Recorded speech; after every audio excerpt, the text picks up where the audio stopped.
Good morning, students. Previously, we did some identities of T functions depend on the sum and difference of two angles, right? These 6 identity we have done. Okay? इधर देखो बेटा, 5th and 6th identity में ये मैंने आपको exercise में बताया था कि अगर टेंजेंट वाली आइडेंटिटी में एक एंगल 45 है, ठीक है, बिकॉज टेंजेंट 45 1 होता है तो ये बहुत शॉर्ट हो जाती है। टेंजेंट 45 प्लस ए हम कैसे लिख सकते हैं? 1 प्लस टेंजेंट ए 1 माइनस टेंजेंट ए, या टेंजेंट π/4 माइनस ए, किसी भी फॉर्म में हो, रेडियन में हो एंगल या डिग्री में, राइट? तो क्या आएगा? 1 माइनस टेंजेंट ए 1 प्लस टेंजेंट ए। इसी में वैल्यू पुट करके सॉल्व करेंगे तो ये हमारे पास शॉर्ट है, हम इन्हें डायरेक्ट यूज कर सकते हैं। 45 प्लस ए और 45 माइनस ए, अगर यहाँ पॉजिटिव साइन है तो न्यूमरेटर में पॉजिटिव आएगा, डिनोमिनेटर में नेगेटिव, और अगर यहाँ नेगेटिव साइन है तो न्यूमरेटर में नेगेटिव आ जाएगा और डिनोमिनेटर में क्या आ जाएगा? Positive, right? नेक्स्ट, अब सम रिजल्ट्स हैं इन्हीं आइडेंटिटीज के बेसिस पे। ओके, इधर देखो बेटा, अगर हम साइन x प्लस वाई और साइन x माइनस वाई इन दोनों के रिजल्ट्स को या इन दोनों आइडेंटिटीज को अगर हम मल्टीप्लाई करेंगे तो मल्टीप्लाई कैसे करते हैं? लेफ्ट हैंड साइड से मल्टीप्लाई करेंगे, राइट हैंड साइड से। ओके, तो what is the result here? Sine A plus B into sine A minus B किसके इक्वल होता है? Sine square A minus sine square B. Okay, आप multiply करके इसे प्रूव कर सकते हैं, राइट? यानी कि sine A plus B into sine A minus B अगर इनकी प्रोडक्ट है तो हम उसे क्या लिख सकते हैं? Sine square A minus sine square B. या हम sign square A minus sine square B को कैसे एक्सपेंड कर सकते हैं? प्रोडक्ट की फॉर्म में, ठीक है? Sine A plus B into sine A minus B. Got it? अगर ये पार्ट दे रखा है तो हम इसे इस तरीके से लिख सकते हैं। अगर हमें राइट हैंड साइड गिवन है तो उसे हम कैसे सिंप्लीफाई कर सकते हैं? इस तरीके से, राइट? आइडेंटिटी के हम दोनों साइड यूज कर सकते हैं और आपने क्वेश्चन सॉल्व करने में किए भी हैं। अगर sine X plus Y given है तो हमने उसको एक्सपेंड करके क्या लिखा? Sine X cos Y plus cos X sine Y, right? और अगर किसी क्वेश्चन में sine X cos Y plus cos X sine Y है तो इसे रिकम्बाइन करके हमने क्या लिखा? Sine X plus Y. Okay, तो सभी आइडेंटिटीज में हम ऐसे कर सकते हैं। आइडेंटिटी का हमें कोई सा भी साइड दे रखा हो, लेफ्ट हैंड है तो हम उसे राइट हैंड की तरह से एक्सपेंड कर देंगे, राइट हैंड गिवन है तो हम उसे लेफ्ट हैंड के फॉर्म में लिख देंगे। ओके, अगर हम यहाँ पे साइन स्क्वायर को चेंज कर दें 1 माइनस कॉस स्क्वायर में तो what is the result? Cos square B minus cos square A किसके इक्वल होगा? Sine A plus B into sine A minus B. यानी कि sine A plus B into sine A minus B को अगर हमें दोनों ही रिजल्ट साइन की फॉर्म में लिखना है तो हम क्या लिख सकते हैं? Sine square A minus sine square B. Okay, अगर हमें इस प्रोडक्ट को कॉस में एक्सप्रेस करना है तो हम क्या लिख सकते हैं? Cos square B minus cos square A. जो सेकेंड एंगल है वो यहाँ आएगा, right? A is the first angle, ये ध्यान रखना। ऐसे ही कॉस ए प्लस बी और कॉस ए माइनस वाली आइडेंटिटी को अगर हम मल्टीप्लाई करें then what is the result? Cos square A minus sine square B. अब कॉस के ए प्लस बी और ए माइनस बी वाली आइडेंटिटी को अगर हम मल्टीप्लाई करेंगे तो देखो, एक तो हमारे पास कॉस वाली टर्म आएगी और एक हमारे पास साइन वाली टर्म आएगी। Got it? और जबकि हम साइन ए प्लस बी और साइन ए माइनस बी को मल्टीप्लाई करेंगे तो दोनों ही टर्म या तो साइन की होंगी या कॉस की होंगी, ये ध्यान रखना। अब अगर हम यहां से कॉस स्क्वायर ए को साइन में चेंज करें या साइन स्क्वायर बी को कॉस में चेंज करें तो ये भी हो सकता है। यानी कि इस रिजल्ट को हम इस फॉर्म में लिख सकते हैं। Okay, cos A plus B into cos A minus B किसके equal? Cos square A minus sine square B या cos square B minus sine square A. तो इसमें देखो कोई फर्क नहीं पड़ रहा, हम फर्स्ट एंगल ए भी लिख सकते हैं और बी भी लिख सकते हैं, रिजल्ट सेम आएगा। Got it? और रिजल्ट क्या है? टेंजेंट ए प्लस बी वाली आइडेंटिटी को हम कोट में भी चेंज कर सकते हैं। वैसे तो कोई प्रॉब्लम नहीं है, अगर हमें कोट वाले कुछ क्वेश्चंस गिवन है तो हम उसे टेंजेंट में कन्वर्ट करके सिंप्लीफाई कर सकते हैं if you adopt a short way. Okay, तो आप ये आइडेंटिटी लर्न कर सकते हो। कैसे प्रूव हुई है? ये उसी से ही प्रूव हुई है। टेंजेंट ए प्लस बी को हमने कोट में चेंज कर दिया, we get this result. Cot A plus B किसके equal? Cot A cot B minus 1 upon cot A plus cot B. क्या हुआ? जस्ट इसी आइडेंटिटी का रेसिप्रोकल। देखो, टेंजेंट ए प्लस बी में एडिशन तो ऊपर है दोनों एंगल की, tangent A plus tangent B, और 1 minus product of tangent A और टेंजेंट बी डिनोमिनेटर में। इसमें क्या हुआ, इसका जस्ट अपोजिट हो गया।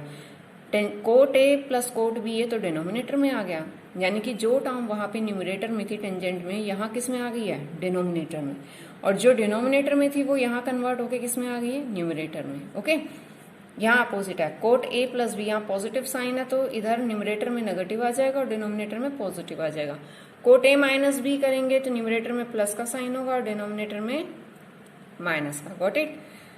तो अगर आप इसे लर्न कर सकते हो तो लर्न कर लीजिए। अदरवाइज कोट वाले अगर हमारे पास कोई भी क्वेश्चन आता है तो हम उसे टेंजेंट वाली आइडेंटिटी से सॉल्व कर सकते हैं। क्यों कर सकते हैं, क्योंकि हमें पता है कॉट थीटा किसके इक्वल होता है, 1 टेंजेंट थीटा के। तो उसका रेसिप्रोकल करो और सिंप्लीफाई कर लो।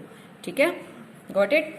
The next topic is the transformation of product of T function into a sum of difference. अब हम क्या करेंगे, जो ट्रिग्नोमेट्रिक फंक्शंस हैं उनकी प्रोडक्ट को उन्हीं के सम ऑफ डिफरेंस में क्या करेंगे, ट्रांसफॉर्म करेंगे। तो देखो फर्स्ट ट्रांसफॉर्मेशन क्या है, 2 sin a cos b, ए और बी दो डिफरेंट एंगल है यहाँ पे। ठीक है, 2 से मल्टीप्लाई होना जरूरी है तभी हम इसे इस तरीके से एक्सपेंड कर सकते हैं इस फॉर्म में, अदरवाइज नहीं। अगर हमारे पास कहीं पर sin a into cos B लिखा हुआ है, we can't expand it like that. 2 यहाँ पर होना जरूरी है, अदरवाइज 2 यहाँ डिवाइड में लगाओ। ओके, तो it is simple as if you learn with 2 sin a cos b क्या हो जाएगा, sin a plus B plus sin a minus B. First term में सम ऑफ एंगल आएगा, सेकेंड टर्म में डिफरेंस ऑफ एंगल आएगा, ये चीज ध्यान रखना। ठीक है, अगर प्रोडक्ट में एक साइन की टर्म है एक कॉस की टर्म है तो दोनों ही टर्म साइन में चेंज होंगी। राइट, एंगल का सम भी साइन का होगा और एंगल का डिफरेंस भी साइन का होगा। गॉट इट बेटा। अगर प्रोडक्ट में एक टर्म साइन की है और एक टर्म कॉस की है तो जो सम और डिफरेंस वाली टर्म्स आएंगी वो दोनों ही साइन की होंगी।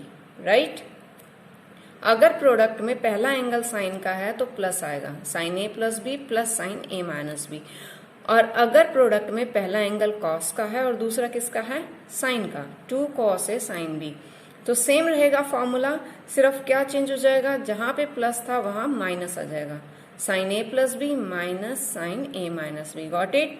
अगर प्रोडक्ट में एक साइन का और एक कॉस का एंगल है, साइन पहले लिखा हुआ है तो हम उसे कैसे एक्सपेंड करेंगे, दोनों ही सम और डिफरेंस साइन के एंगल में होंगे। Sine 2 sin a cos b is equals to sin a plus b plus sin a minus b, right? And 2 cos a sin b is equals to sin a plus b minus sin a minus b, right? cos पहले है तो minus, अगर sin पहले है तो plus. Got it बेटा।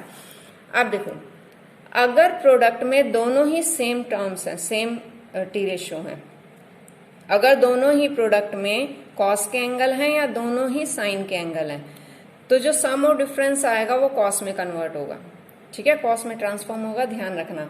एक sign और एक कॉस तो दोनों ही सम और डिफरेंस साइन में ट्रांसफॉर्म होंगे। अगर दोनों ही प्रोडक्ट में कॉस की टर्म्स हैं या साइन की टर्म्स हैं तो सम और डिफरेंस में जो ट्रांसफॉर्मेशन होगी वो किसकी होगी, कोसाइन एंगल की। राइट, तो 2 cos a cos b किसके equal, cos a plus B plus cos a minus B. Got it. First term में वही सम आया और सेकेंड टर्म में डिफरेंस ऑफ द एंगल। इस आइडेंटिटी में थोड़ा सा चेंज है, 2 sin a sin b किसके इक्वल है, cos a माइनस बी। इसमें थोड़ा सा चेंज हो जाता है बेटा, डिफरेंस पहले आएगा और सम बाद में, तो इसे तुम्हें थोड़ा सा ध्यान से करना पड़ेगा। 2 sin a sin b किसके equal, cos a minus B minus cos a plus B. Right, तो अगर दोनों ही प्रोडक्ट में साइन के एंगल हैं तो यहाँ पर ट्रांसफॉर्मेशन में सम और डिफरेंस कॉस के एंगल के साथ आएगा, कोसाइन के साथ आएगा, और बीच में क्या आएगा, दोनों में माइनस।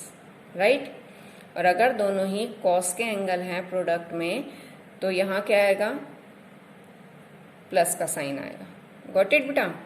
अब देखो, जस्ट इसका अपोजिट ट्रांसफॉर्मेशन है। इसमें हमने क्या किया, प्रोडक्ट को सम और डिफरेंस में चेंज किया, टी फंक्शंस के सम और डिफरेंस में, या तो सम आ रहा है या डिफरेंस आ रहा है। ओके, अब हमें इसका जस्ट रिवर्स करना। अब हमें क्या करना है, टी फंक्शंस के सम और डिफरेंस को किस में कन्वर्ट करना है, प्रोडक्ट में कन्वर्ट करना है। राइट, तो कैसे करेंगे?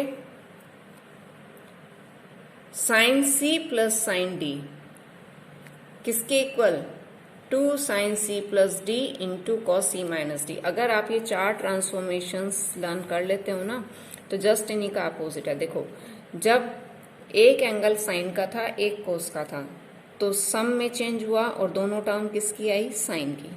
ठीक है, तो इधर देखो, अगर हम sine C plus sine D कर रहे हैं तो दोनों साइन के एंगल हैं, है ना, सम है बीच में, तो क्या होगा?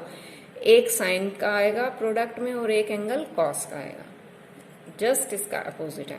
तो sine C plus sine D किसके equal? 2 sine C plus D into cos C minus D.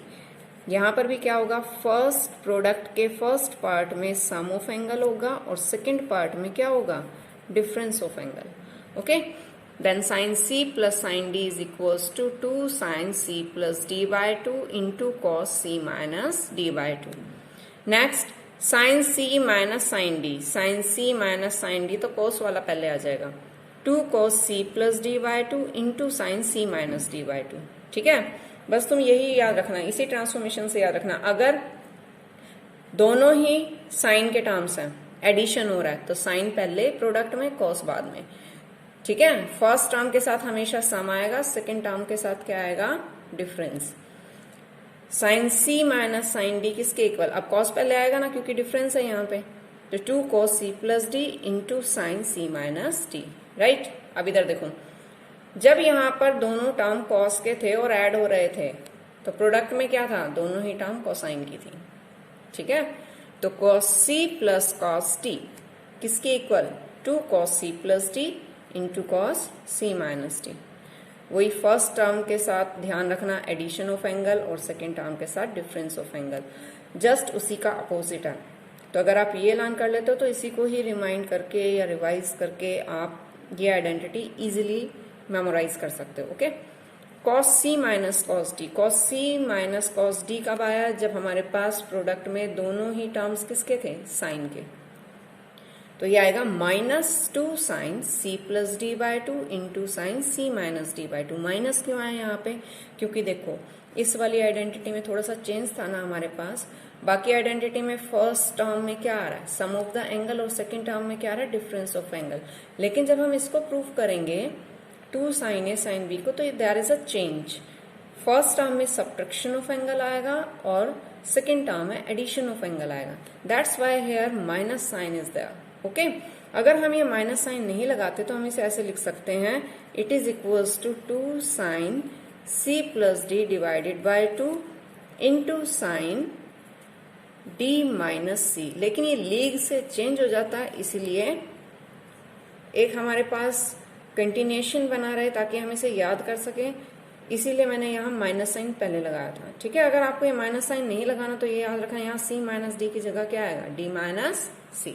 Okay, तो ये जो ट्रांसफॉर्मेशन है ना बेटा, ये तभी अप्लाई होते हैं जब एडिशन और सब्ट्रैक्शन में दोनों ही या तो साइन के दे रखे हों या फिर कोसाइन के टर्म्स दे रखे हों। ओके, अगर एक साइन और एक कोस है तो हम सी एंड डी फॉर्मूला अप्लाई नहीं कर सकते, और इन्हें यूजुअली हम क्या बोलते हैं?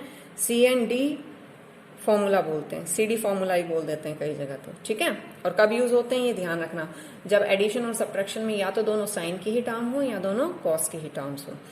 तो ये जो दोनों ट्रांसफॉर्मेशंस हैं, these are applicable only for the sine and cos. Okay, tangent, cot, secant, cosecant, इन्हें हम कैसे सॉल्व करेंगे? इन्हीं का ही यूज करके हम वो वाले टर्म्स भी सॉल्व कर सकते हैं। Got it? तो बेसिकली हमारे पास ये साइन और कोस में है दोनों ही ट्रांसफॉर्मेशंस।